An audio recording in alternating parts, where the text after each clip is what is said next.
Reincarnated as a demon with overwhelming power, he falls for a human girl at first sight. What is the story of this human demon Yuki? Watch till the end to know everything. The first episode opens outside the Demon King's castle, where we see a party of 4 heroes standing ready to invade and slay the Demon King, confident after researching the power held by the Demon King and his subordinates.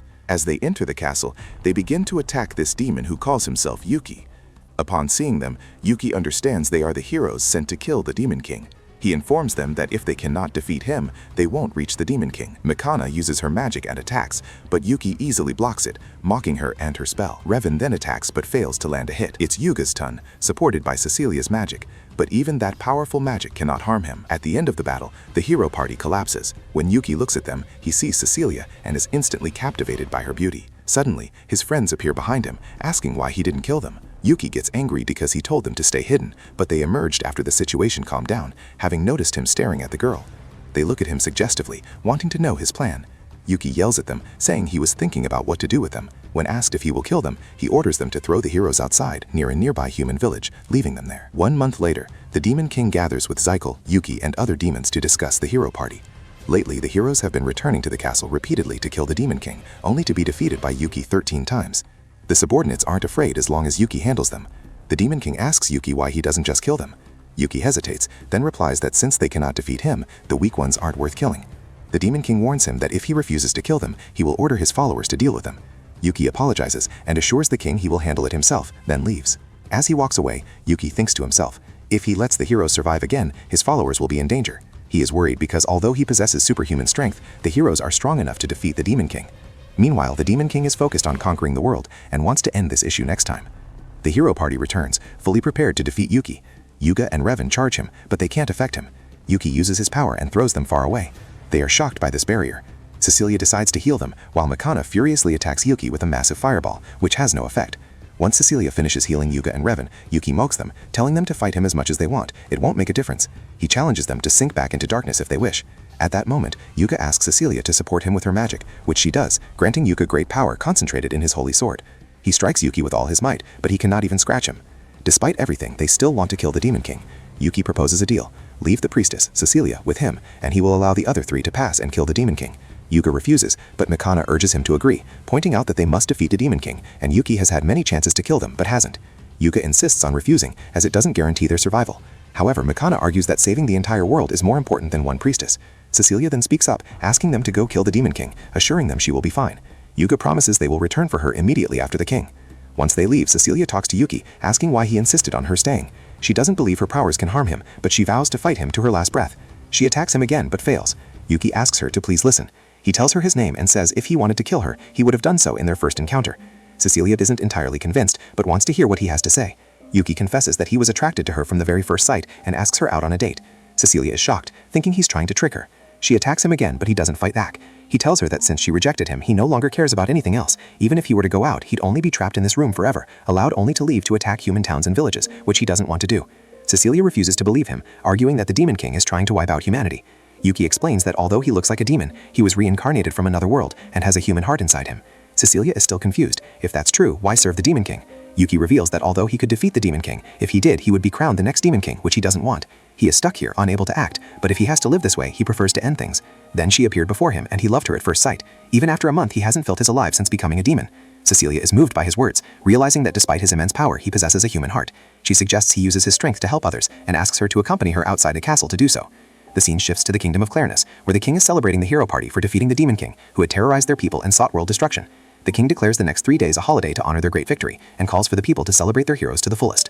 Meanwhile, Yuki is near the kingdom, overjoyed to have reached the capital where Cecilia lives. He breaks off one of his demon horns. We then see the carriage parading the heroes throughout the kingdom in celebration. Yuki enters the Adventurers Guild and asks the receptionist to sign him up. The clerk gives him a form to fill out with his name, age, and acceptance of responsibility should he die. Yuki fills it out and receives his guild card. The clerk explains that it starts at rank F and ends at rank S. The lowest rank is F and the highest is S. If you complete quests and build a good record, you will advance to the next rank. Reaching rank D will take at least a month. The clerk gives Yuki the card and tells him to keep it safe, as reissuing it takes 3 more days because the other staff are on holiday for the festival.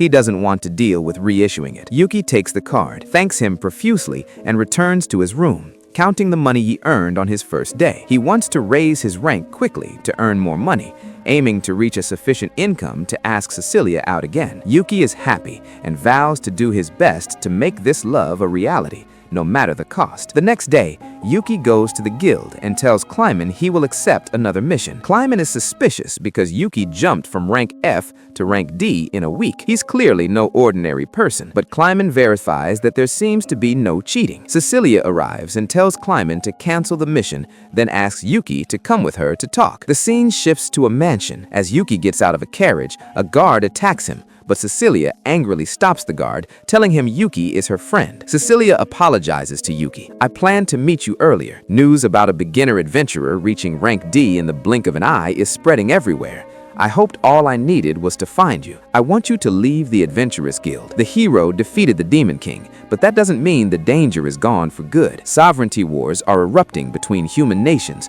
We see signs of this. Our hero has received many marriage proposals from other countries. Nations are using everything they have, magic, money, or marriage, to gather military power and human resources. You are climbing the adventurers' ranks at an incredible speed. You will reach rank S soon, and few in this country hold that rank. If this happens, other nations might notice you and exploit your demonic power, potentially using you as a tool for world conquest. I want you to lay low for a while.